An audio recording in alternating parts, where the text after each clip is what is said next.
বিশ্বাস করুন, জীবনেও কারো কাছে হাত পাততে হবে না যদি এই 10টি নীতি আপনি মেনে চলতে পারেন। নাম্বার 1, যখন বয়স কম থাকবে, শরীর সঙ্গ দেবে, তখন যত পারবেন উপার্জন করুন এবং সংসার খরচা ছেড়ে বাকি টাকাগুলোকে সেভ করার চেষ্টা করুন। নাম্বার 2, উপভোগ করুন কিন্তু বাজে খরচা করা থেকে বিরত থাকুন। নাম্বার 3, অতিরিক্ত দান দাক্ষিণ্য করতে যাবেন না। আপনি হয়তো ভাববেন সবার মন পাবেন।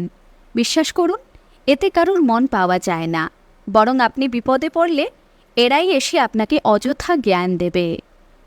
নাম্বার 4, যে কোনো অনুষ্ঠান ঘটা করে না করে ঘরোয়াভাবে শেষ করে ফেলুন। কারণ ওই যে বললাম, লোকের মন পাওয়া অসম্ভব।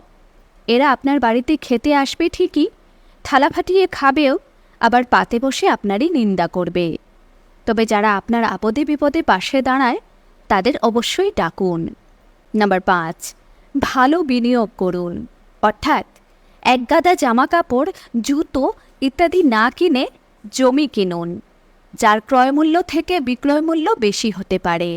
নাম্বার 6, অবসর গ্রহণের পূর্বে বেশি খরচা সম্পন্ন দায়িত্বগুলো শেষ করে ফেলুন। আর শুধু তাই নয়, আপনার আর্থিক অবস্থার কথা সমস্তটা ছেলেমেয়ের কাছে পরিষ্কার রাখুন। তাহলে তারাও ধোঁয়াশায় থাকবে না এবং আপনিও সহায়তা পাবেন। নাম্বার 7, ভুলভাল জায়গায় টাকা লাগাবেন না। রাতারাতি কেউ আপনাকে একগাদা টাকা দেবে না। এমনটা যারা বলে, নিশ্চিত থাকুন তাদের উদ্দেশ্য ভালো নয়, আপনার থেকে লুটার মতলব রাখে। নাম্বার 8, বাড়ির সবাইকে টাকা জমানোর উৎসাহ দিন, তা সে ব্যাংকের খাতায় হোক কিংবা লক্ষ্মীর ভাড়ারে। নাম্বার 9, শো অফ করতে যাবেন না।